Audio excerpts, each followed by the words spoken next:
Clear آنے والے وقت میں جو کچھ بھی بھارت سوچ رہا ہے، جو اس کے ارادے ہیں، وہ یقینی طور پر اچھے نہیں لگ رہے. انہوں نے ماضی میں جو کچھ ہوا پلوامہ ڈرامے کے بعد اس پر روشنی ڈال دی. آپ بھی سمجھتے ہیں اس طرح کے کچھ اثرات ہو سکتے ہیں؟ ہمیں اب کیا اسٹریٹجی اپنانی چاہیے؟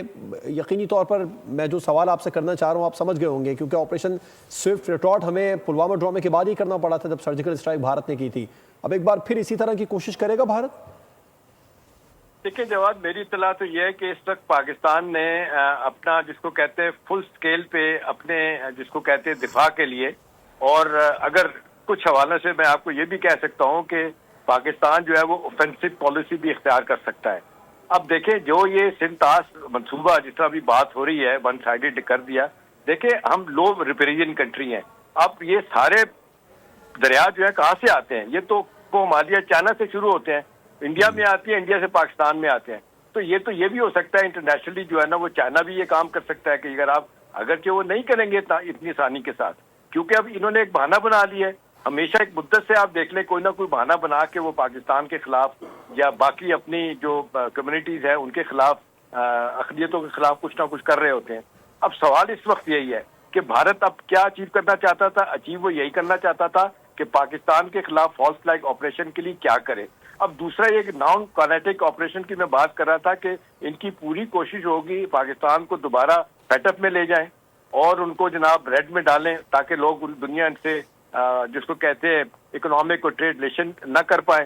پھر ایک یہ بھی سننے میں آ رہا ہے، میری اطلاع یہ ہے کہ یونائٹڈ نیشن کی سیکورٹی کونسل میں بھی یہ مسئلہ اٹھانے کی کوشش کر سکتا ہے بھارت. لیکن وہاں پہ آپ دیکھ لیں کہ 5 پرماننٹ ممبر ہیں، 10 نان پرماننٹ ممبر ہیں جس میں پاکستان بھی شامل ہے. تو پاکستان بھی اس کا ممبر ہے اور وہاں پہ ان کا جو چارٹر ہے وہ یہ کہتا ہے کہ نان پرماننٹ ممبر بھی ویٹو کر سکتے ہیں کسی ایسی بات کو جو وہاں پہ لائی جاتی ہے کہ اس کو ڈسکس نہ کیا جائے. تو بہت سے حوالے سے تو ہندوستان سوچے گا کہ اسے یہ کرنا چاہیے نہیں کرنا چاہیے، لیکن انٹرنیشنل اوپینین بنانے کے لیے یہ سب کچھ کرے گا. اب ایک بات ہے جو ماننے والی بات ہے کہ اس وقت ٹرمپ صاحب ان کی آؤٹ آف دی وے جا کے سپورٹ کر رہے ہیں. جے ڈی وہاں جو نائب صدر ہیں بیگم بچوں کے ساتھ وہاں بیٹھے ہوئے ہیں. بیگم ان کی ہندو ہے اور جس انداز سے سب کچھ پلان کر کے کیا جا رہا ہے یہ تو بڑا واضح طور پہ لگ رہا ہے کہ جب بھی کوئی ہندوستان میں ہم نے دیکھا کہ ڈگنیٹری آتی ہے یہ سب کچھ اچیو کرنے کی کوشش کرتے ہیں پاکستان کے. کہتا ہے خبر بھی یہی ہے کوئی ایڈونچر کرنے کی کوشش کرے گا. دیکھیں اس میں ایک چیز جواب طے ہے. دیکھیں ایک چیز طے ہے کہ جو میری اطلاعات ہیں وہ جو پہلے بھی ہوا تھا کہ جب آپ نے دیکھا تھا پلوامہ کے واقعہ ہوا اس کے بہت بعد انہوں نے اکاڑا میں، یعنی آپ سمجھ لیں پچھلے 5-6 مہینے یا اس سے پہلے ایک دفعہ باجوہ جب آرمی چیف تھے ان کے زمانے میں اکاڑا میں انہوں نے مس ایڈونچر وہاں پہ کہا جا رہا ہے کہ انہوں نے کوئی میزائل مارنا تھا پاکستان کو ڈرانے کے لیے یا بدلہ لینے کے لیے. لیکن اس وقت باجوہ صاحب جو تھے انہوں نے سینٹ کام کے چیف جو ہے نا جنرل ٹوٹل ان کو فون کر کے بتایا تھا اور پاکستان کو یہ اطلاع چائنا کی ایک بڑی انٹیلیجنس ایجنسی نے دے دی تھی کہ یہ ہندوستان یہ کام کرے گا. تو جنرل باجوہ نے سینٹ کام کے چیف جنرل ٹوٹل کو بتا دیا تھا کہ بھی دیکھیں یہ روایتی جنگوں میں لڑائی میں تو شاید ہم ان کا مقابلہ نہیں کر سکتے، لیکن اگر ہندوستان نے کیا تو پھر ہمارے لیے تو sky is the limit, we can always use our nuclear option. تو اب میرا خیال ہے یہ ان کو یہ بات پتہ ہے. ہندوستان میں ایک بہت بڑی اوپینین ہے وہ یہ کہتی ہے کہ آپ فرض کریں پاکستان پہ حملہ کرتے ہیں، پاکستان کو پورے کو بھی تباہ کر دیتے ہیں، جو اللہ نہ کرے بھی کر سکتے ہیں. تو ان کو یہ بتایا جا رہا ہے کہ پاکستان ان کے کم از کم 12 بڑے شہر ان کو تباہ کرنے کی پوزیشن میں، جس میں کلکتہ، بنگال، اپنا کیا کہتے ہیں ویسٹ بنگال، لکھنؤ، بمبئی سارے علاقے آتے ہیں. اور ان کے لوگ یہ کہہ رہے ہیں کہ بھارت پھر 100 سال کے لیے پیچھے چلا جائے گا. تو ایک بڑی زبردست قسم کی ان کو ایک اس کو کہتے ہیں ڈیٹرنٹ کے طور پہ انہیں پتا ہے کہ یہ حرکت کریں گے تو ان کے لیے نقصان دہ ہوگا. لیکن ایک بات میں آپ کو بتاؤں جواد، اب یہ مہم جرم کی طرف جا رہے ہیں. یہ مودی صاحب ایک عرصے سے پلان کر رہے ہیں. اپنے ارد گرد بھی آپ نے دیکھ لیں جو لوگوں کو لے کے آگے ہیں وہ انتہا پسند پالیسی پہ یقین کرتے ہیں. وہ ایک ہندو اسٹیٹ بنانا چاہتے ہیں اور ساتھ ساتھ ان کو لگتا ہے کہ جی یہ کشمیر جس میں ان کا ٹوٹل فیلئر ہو گیا ہے. آپ دیکھ لیں نا 2016 کا برہان وانی جو ینگ لڑکا جس کو مارا تھا، اس کے بعد سے یہ انڈیجنس موومنٹ جو ہے نا اس یہ تقویت پکڑتی چلی گئی. پاکستان سفارتی طور پہ اپنا پولیٹیکلی اور مورلی ان کو سپورٹ کرتا ہے، وہ کرتا رہے گا. یہی وجہ ہے کہ کشمیر کو قائد اعظم نے کہا تھا ہماری شہ رکھ گئے، ہم اس سے پیچھے نہیں ہٹیں گے. بھارت کو تکلیف یہ ہے کہ پاکستان سے اس سے پیچھے کیوں نہیں ہٹا. بھئی آپ کے جواہر لال نہرو لے کے گئے تھے نا اب یونائٹڈ نیشن میں یہ کشمیر کا مسئلہ، وہاں یہ قراردادیں 2 پاس ہوئی تھی کہ وہاں پہ پلیبسائٹ کرائی جائے رائے شماری کس کے ساتھ رہنا چاہتے ہیں کیوں نہیں کرواتے.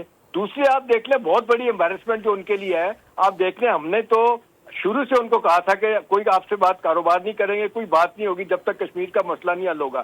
لیکن مشرف صاحب کے زمانے میں مشرف صاحب نے کنسیڈ کیا تھا, اور کیونکہ ہندوستان کہتا تھا نہیں بھی چھوڑیں آپ پہلے کشمیر پہ بات نہیں کریں ٹریڈ پہ بات کریں, ہم نے ٹریڈ پہ بات شروع کی. پھر آپ نے دیکھا 8 راؤنڈ ہوئے تھے اس کے کمپوزٹ ڈائلاگ کے فورن سیکٹری لیول پہ, وہ کامیاب نہیں ہوئے. پھر پاکستان نے ان کو کہا دیکھیں جی 2 ملکوں کے درمیان 2 انڈیویجول کے درمیان اگر کوئی اختلافات ہو جائیں, دونوں ایک دوسرے کو ماننے کی کوشش نہ کریں تو تھرڈ پارٹی انٹرونشن کی ضرورت ہوتی ہے. اب جواب یہ پوائنٹ ہے جو ساری دنیا ان سے سوال کرتی ہے کہ بھی آپ ایک تیسرے آربیٹریٹ کو بٹھا لینا, آربیٹر آ جائے آربیٹریشن کروا لیں. ابھی آپ نے دیکھا 2016 کے بعد جب پریزیڈنٹ ٹرمپ آئے تھے تو انہوں نے کہا تھا کہ جی ٹھیک ہے. اگر بات کریں گے سینئر صحافی تجزیہ کار حامد میر صاحب نے ہمیں جوائن کیا ہے. میر صاحب, بھارت نے پاکستان سے سنتاس معاہدہ بھی معطل کر دیا ہے اور اٹاری چیک پوسٹ بند کرنے کا اعلان کیا ہے, جبکہ پاکستانیوں کو سارک کے تحت ویزے بند کرنے کا بھی فیصلہ کیا ہے. کیا کہیں گے آپ؟ دیکھیے یہ جو انہوں نے سنتاس معاہدہ معطل کرنے کا جو اعلان کیا ہے جس کو انڈس واٹر ٹریٹی بھی کہتے ہیں, انڈیا کافی عرصے سے انڈس واٹر ٹریٹی سے نکلنے کی کوشش کر رہا تھا, کیونکہ اس پر انڈیا کا یہ خیال ہے کہ یہ بہت سال پہلے جو ہے ورلڈ بینک جو ہے اس نے پاکستان اور انڈیا کے درمیان یہ جو معاہدہ کروایا تھا, تو اس پہ پاکستان میں بھی کچھ لوگوں کے تحفظات ہیں لیکن انڈیا میں بہت زیادہ تحفظات ہیں. اور ان کا یہ خیال ہے کہ جب بھی وہ پاکستان کی ایگریکلچر کو تباہ کرنے کے لیے جب وہ برسات کے موسم میں پانی چھوڑتے ہیں تو پاکستان جو ہے وہ ورلڈ بینک کو شکایت کرتا ہے, اور انڈس واٹر ٹریٹی کے تحت پاکستان جو ہے وہ کوئی نہ کوئی ریلیف لینے میں کامیاب ہو جاتا ہے. تو یہ بڑے سالوں سے جنرل ضیاء الحق کے زمانے سے جو ہے نا انڈیا کوشش کر رہا تھا کہ انڈس واٹر ٹریٹی سے نکل جائے. تو یہ اب انہوں نے صرف ایک ایکسکیوز بنایا ہے. یہ جو پہلگام میں حملہ ہوا ہے, یہ حملہ جو ہے لائن آف کنٹرول سے کئی 100 کلومیٹر دور ہوا ہے, جہاں پہ کہ ایک پہاڑی علاقہ ہے. جس جگہ پہ حملہ ہوا ہے وہاں پہ کوئی پکی سڑک بھی نہیں جاتی. تو اس حملے کو جواز بنا کے جو انڈس واٹر ٹریٹی کو سسپینڈ کرنا اور پھر پاکستان ہائی کمیشن کے عملے کو کہنا جی کہ اس کو بھی کام کریں گے, پاکستان کے جو لوگ وہاں پہ گئے ہوئے ویزا لے کے ان کو کہنا جی آپ 48 گھنٹے میں واپس چلے جائیں. تو یہ سارے کا سارا جو انڈیا کی طرف سے ایک اوور ریئیکشن کیا جا رہا ہے, یہ دراصل اپنا انٹیلیجنس فیلئر چھپانے کی کوشش ہے, ان کی کرمنل نیگلیجنس ہے, مجرمانہ غفلت ہے. کیونکہ جس جگہ پہ حملہ ہوا ہے یہاں پہ تھوڑے دن پہلے بھی ایک حملہ ہوا تھا, اس کے قریب جو جنگل ہے پورا جو پہلگام کا جنگل ہے وہاں پہ انڈین آرمی پہلے بھی سرچ آپریشن کرتی رہی ہے. اس میں ان کی ملیٹنٹس کے ساتھ لڑائی ہوتی رہی ہے, اس میں ان کے انڈین آرمی کے سینئر افسر مارے گئے, ایک کرنل منپریت سنگھ صاحب تھے وہ مارے گئے اس میں. تو یہاں پر ہر سال پہلگام جو ہے یہاں پہ ہر سال 1993 سے لے کے اب تک ہر سال یہاں پر حملہ ہوتا ہے. یا بھی کھڑا ہے اور پاکستان اس سے پہلے بھی پاکستان کا موقف چاہے وہ کشمیر ہو چاہے وہ یہ انڈس واٹر ٹریٹی ہو اس حوالے سے بڑا واضح اور بڑا اصولی موقف رہا ہے. تو میرا خیال ہے پاکستان کو اس موقع پر بڑا فرملی جو ہے وہ سٹینڈ لینے کی ضرورت ہے. اور بالکل اعزاز چودھری صاحب نے بالکل ٹھیک کہا کہ اس وقت زیادہ ضرورت یہ ہے کہ بیرونی دنیا جو خاص طور پر امریکہ اور ورلڈ بینک ہے, جو دیگر اسٹیک ہولڈرز ہیں جو ان خطرات کو سمجھتے ہیں, ان کو جو ہے وہ اس ساری صورتحال کے بارے میں بتانے کی ضرورت ہے کہ کس طرح سے بھارتی جو غیر ذمہ دارانہ اقدامات ہیں وہ. سلامتی کمیٹی کا اجلاس طلب کر لیا گیا ہے وزیر اعظم کی جانب سے. آپ کو کیا لگتا ہے کہ اب کس قسم کے اقدامات ہیں جو کہ واضح طور پر سامنے ہونے چاہیے اور جن کو اپنانا چاہیے؟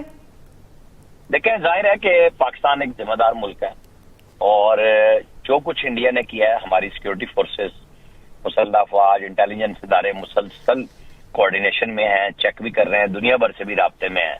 تو یہی چیزیں چیک ہو رہی تھی کہ انڈیا اس کے اوپر آفیشلی کیا اقدامات لیتا ہے. پہلے انہوں نے اپنے سوشل میڈیا اکاؤنٹس کے ذریعے, اپنے میڈیا کے ذریعے ہیجان برپا کیا اور اب وہ باضابطہ فیصلوں کے بعد آیا.